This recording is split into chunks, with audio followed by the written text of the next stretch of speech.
Hello and welcome to the Diamond Report for Sunday, July 9th, 2017. This is your host, Doug Diamond. Well, let's do the earthquake a little bit later today and kind of mix things up a little bit. Just have a few brief headlines, so we'll go over that and hopefully keep the Sunday night show fairly short. Trump versus fake news. Great CNN meme war goes viral. I like that. I think this is the guy from Bugs Bunny. I remember that one. Trump says it's time to move forward in working constructively with Russia. Trump stops to pick up Marine's hat blown away by the wind. Now, I ask you, would President Obama do that? I think not. Kim Jong-un warns Donald Trump he is pushing North Korea to the brink of nuclear war.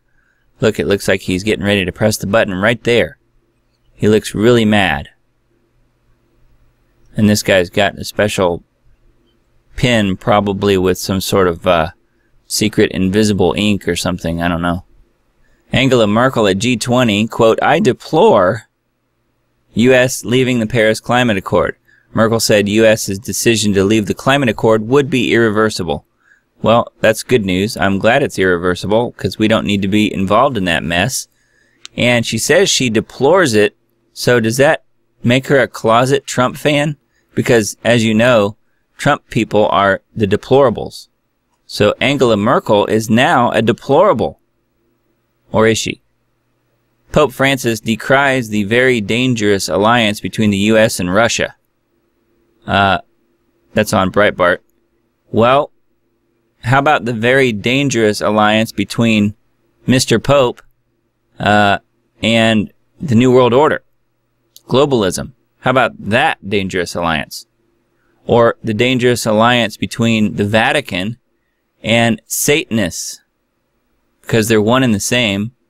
Or what about the dangerous alliance between the 8,000 pedophilia priests and little kids? How about that dangerous alliance? Fire and explosion at LA power facility leaves 94,000 without power. Hundreds of thousands of San Fernando Valley residents were left without power on a hot Saturday night. Yeah, well, get used to it. It's probably going to be a way of life before we know it. IRS shuts down mom-and-pop dressmaker. Sells dresses within hours.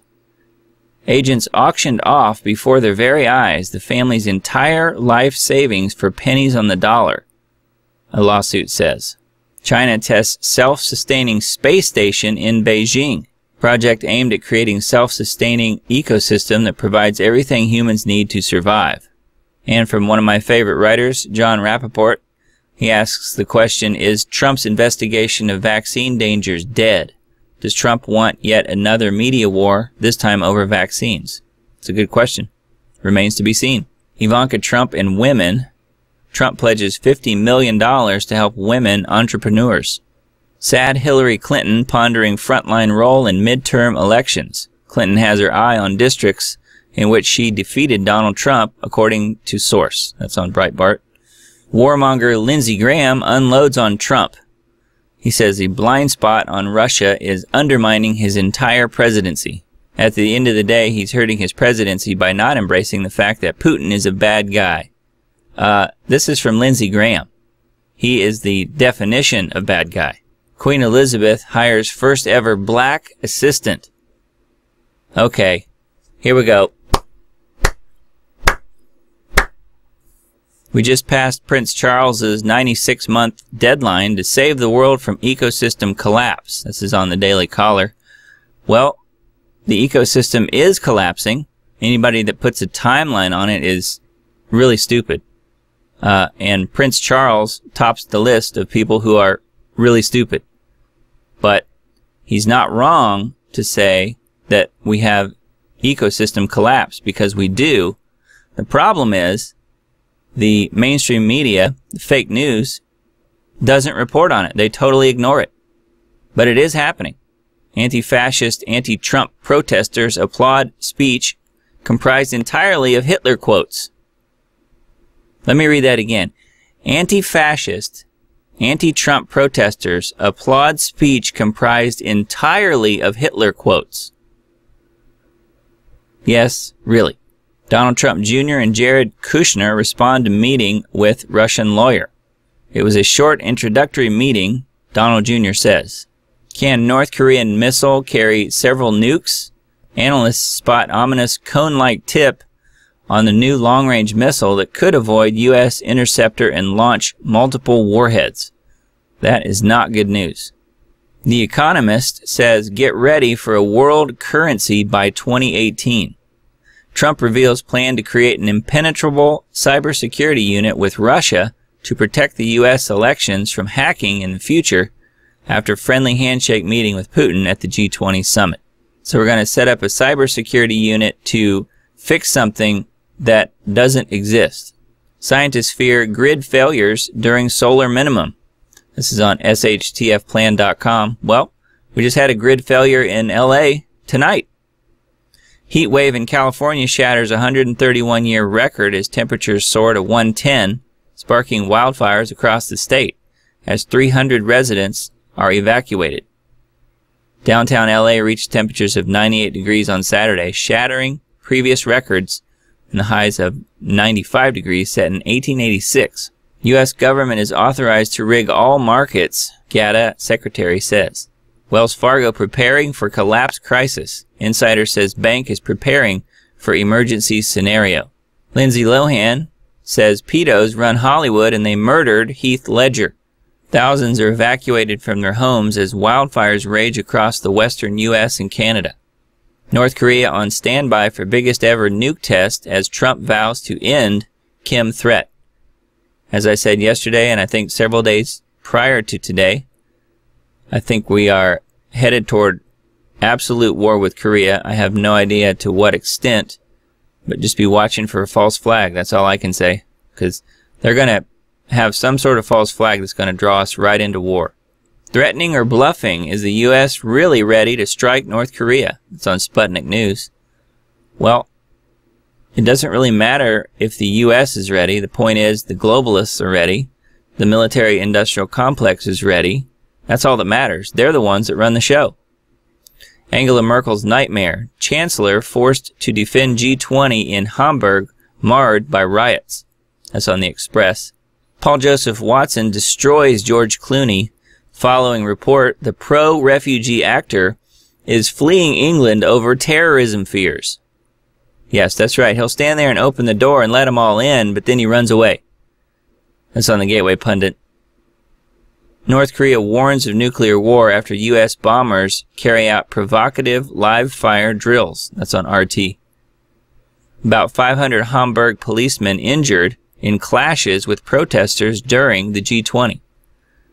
And then Paul Martin here writes, send George Soros the bill. Yeah, no kidding. It begins. Merkel's migrants form Sharia police to patrol the streets of Berlin.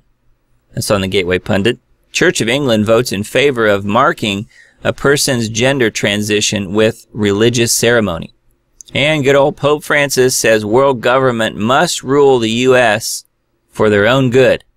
Fast forward on the decline of America, Australian reporters' anti-Trump tirade goes viral. That's on Zero Hedge. Trump says the era of economic surrender is over. That's on Breitbart. Tipping point for nuclear war. North Korea threatens to spark World War III after U.S. bombing drill. That's on the Express. Flashback. BBC reports mind control telepathy was beamed to victims, giving them severe headaches and a tendency to kill themselves. That's on Natural News. Bankrupt Illinois just body slammed citizens as legislature approved whopping 32% hike in income taxes, but it won't stop the fiscal collapse. That's right, because the taxes never go to pay for stuff like that. They go to the fat cats and the offshore banks and the corporations that are running the show. Dying middle class, the number of Americans that can't afford their own homes has more than doubled. That's by Michael Snyder of the Economic Collapse blog. Bacha Bazi, Muslim man-boy pedophilia. Do you still wonder why the left in America and the West have made a tacit alliance with Islam? That's on Fellowship of the Minds. Paris shantytown housing 2,500 migrants is torn to the ground, and the residents say they are now desperate to get to Britain. That's on the Daily Mail. Ghastly new videos show stunning descent into chaos and anarchy as bloodshed and violence explode in Venezuela. Dark warnings of civil war ahead come from President Maduro. That's on All News Pipeline. CERN to deploy advanced AI to protect secret network. As CERN goes, so does the rest of the world, so they say. That's on the Daily Sheeple. President Trump's crackdown on deep state leakers in progress, and the mainstream media is totally freaking out. That's on All News Pipeline. Thousands of cows dying as heatwave bakes Southern California. Close to 10,000 animals died during the hot spell. The valley is in the middle of another heatwave. That's on Strange Sounds, and of course we know now that the power has gone out there. Tucker Carlson exposes the incredible wealth and possible corruption of Congresswoman Maxine Waters. Yes, this headline does say possible corruption. I would say definite corruption. This is on the Duran.com. CNN hires pro-Syrian al-Qaeda propagandist and erases him from credits. The Saudis are bombing their own people and nobody's talking about it. That's on geopoliticsalert.com. 86% of recently tested, quote, underage migrants in Sweden are actually adults. It's on Breitbart. Top Silicon Valley exec developing telepathic mind control technology. That's on Activist Post. This Massachusetts lawmaker wants to throw folks in prison for having secret car compartments. This is your war on drugs. On drugs. That's on Reason.com. Must-watch Kiwi startup Soul Machines reveals latest artificial intelligence creation, Rachel. So, what we are doing with Soul Machines is trying to build the central nervous system for humanizing this kind of computer. That's on newshub.co.nz. NZ meaning New Zealand. New frontier in physics, subatomic particle with double dose of charm discovered. Scientists hope discovery will help to further explain a key force that binds matter together.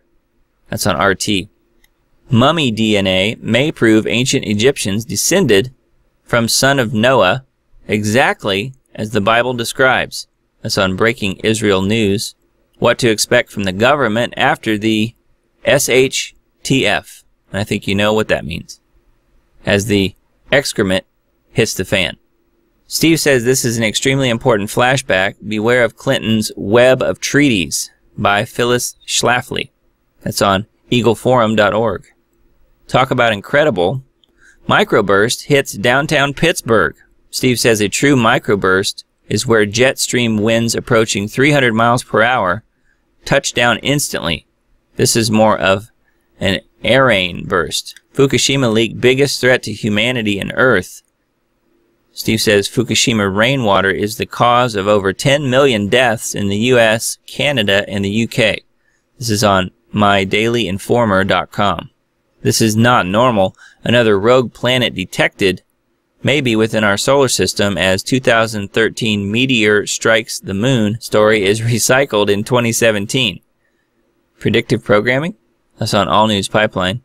Religious leaders get high on magic mushrooms ingredient. For science, Johns Hopkins University in Baltimore enlists priests, rabbis, and a Buddhist to test the effects of psychedelic drugs on religious experience. Steve says, Mystery Babylon, Pharmakia. This original story is on The Guardian. Alamo fire in Santa Barbara and San Luis Obispo counties explodes to 19,000 acres. Oregon cracks down on gun rights in the name of suicide prevention. A newly passed bill in the state would let cops and judges decide who can exercise their Second Amendment rights. Isn't that handy? This story's on Reason.com. Exorcism business is booming. Is CERN to blame? Could all the interdimensional activities at CERN and research into quantum computing be causing some pretty bad side effects for humanity? It's a YouTube video.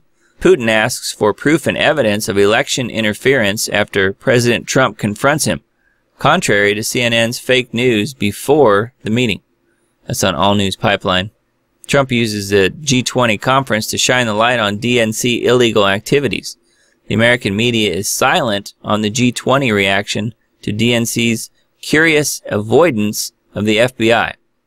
That's from Dave Hodges of the Common Sense Show. And I thought we'd put the earthquake update at the end today just to sort of shake things up a little bit. But as far as shaking things up, we didn't have a whole lot of new earthquake activity. Not really that much to report on. We had these deep magnitude 4.0 earthquakes that I mentioned last night. All of these ones that are off the planet, so far off the planet, that means they're deep quakes. We've gotten a few more of those, but those in and of themselves don't really do that much, but they do tend to trigger larger, shallower movement in the coming days. So the largest of these deep quakes appears to be probably this one right here, and that is about a 4.5. So based on that, you'd be looking at about a 5.5 in the next week to 10 days or so happening as a result of this deep quake. And that would be, of course, in an adjacent silent zone. So we'll have to watch that. We did get a magnitude 5.9 out here at the Philippines. Philippines has been very active lately. And we do have a magnitude 5.6 right here in Indonesia. And that is one of the places, or almost in the exact spot, where that disappeared or deleted magnitude 7 from a few days ago happened. About right where this 5.6 is. There was a magnitude 7 happen, and then a few days after the magnitude 7 that happened here, we had the magnitude 6.5 or almost 7 up here in the Philippines. So here again, we've had two quakes very close to each other. This 5.6 is still on the map, has not been deleted, but it's just a 5.6. Not really that much of a red flag, I guess, for the people that are deleting things off of earthquake feeds. But we do have two cases of that recently. If you've heard the last couple of earthquake updates I've done, I've talked about that. But this 5.6 is right almost exactly where the 7.0 that happened the other day happened, and then was subsequently deleted from the earthquake feed. So if I go back here in time, you will not see a 7.0 in this area. That's because it was deleted from the feed. Now you do see a near 7 up here, these red circles, the red meaning that it's a little bit older quake, but that is the earthquake that was left on the map. Of course, they couldn't delete that one because it actually killed people and broke things, so they're not going to delete that one. But it is interesting that this new 5.6 right here that just happened today, not too long ago actually, that happened in that same exact spot. So anyway, what we're looking at here is the last, well, here, let's do the last 48 hours. Earthquakes globally, magnitude 2.0 and larger. We've got the Philippines very active, and everything else is all pretty normal, I would say. We do have another aftershock in Yellowstone, magnitude 3.0 up there. We had a 4.4 up there yesterday. And we do have a brand new, as of a few hours ago actually, 8:44 p.m. that's Central Time. We do have a magnitude 3.7 up here in Northern California that did strike land. So I'm sure a few people felt that one. That's probably the most important things here. We do have further activity in Chile, which is kind of a normal thing. This is a termination quake down here that came from west of there, up here in Chile, and then that came across this line right here. Basically, if you follow this line straight across from Chile, you get to where these deep quakes are. And a lot of times these deep quakes will happen, like this one right here that's standing off of the map. That's a magnitude 4.7. If we had a little bit larger quake, almost, well, very predictably, I should say, the pressure will transfer right across this line that you see here, and it will go over here and smash right into Chile. That's one of the reasons that Chile is so active. The pressure transfers right across those lines. The pressure moves right across from the Western Pacific right over to the Eastern Pacific and hits Chile, and then from there usually will go under will go under the continent and come out right down here and terminate. That's why you see 5.6 down here at the South Sandwich Islands. Okay, that's it for today's Diamond Report. Thanks for listening and watching, and I will see you tomorrow.